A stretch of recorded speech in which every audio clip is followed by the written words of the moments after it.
K'Sante finally reached the Rift on the PB and he's really interesting, a full big boy tank top laner that mostly scales with armor, magic resist and health, and all of his abilities change when using the ultimate. So let's go over everything he can do and learn to play him.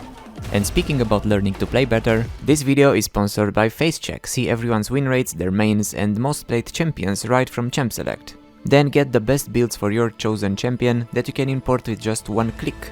During the match, see detailed card stats that tell you if you are a feeder and predict the future and show who is the best and who you need to worry about. As well as tips for your champion, what to max first, and stats like gold, farm and KDA, and you can see them rise and fall.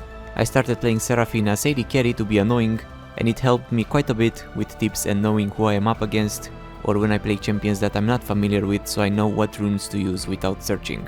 Then after the match it tells you tips of what you did well and what you could improve upon, as well as comparisons of you versus your lane opponent. Try it out now for free using my link in the description and see if it helps your games.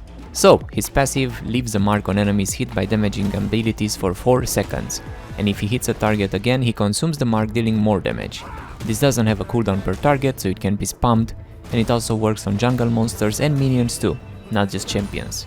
And he gets bonus attack range on marked enemies.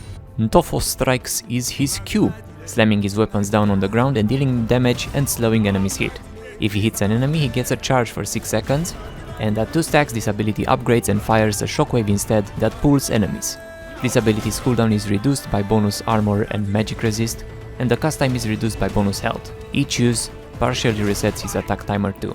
This wall of text is his W. He starts charging while reducing damage taken and becomes unstoppable for up to 1 second. On release or after 1 second he charges, dealing damage, knocking back and stunning enemies he passes through. Footwork is his E, and you guessed it, it's a dash. It has 2 ranges. If you just dash on terrain it's shorter and he gets a shield.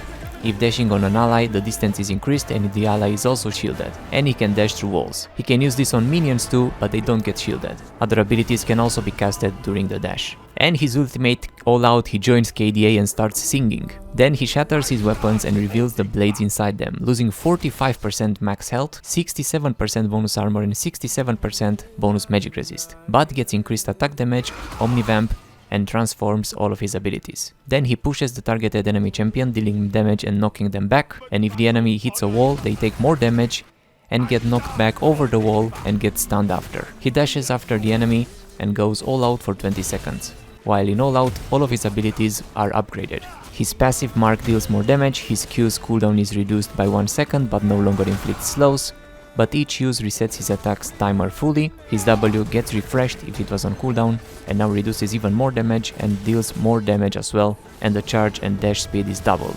And DE has a higher dash range, so now he can dash through walls without allies. With a full build of going with a lot of armor and health and magic resist, he scales quite nicely.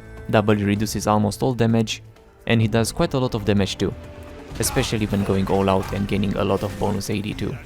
And that's about it for K'Sante. Let me know what you think about him. Thanks for watching and I will see you soon. Bye bye.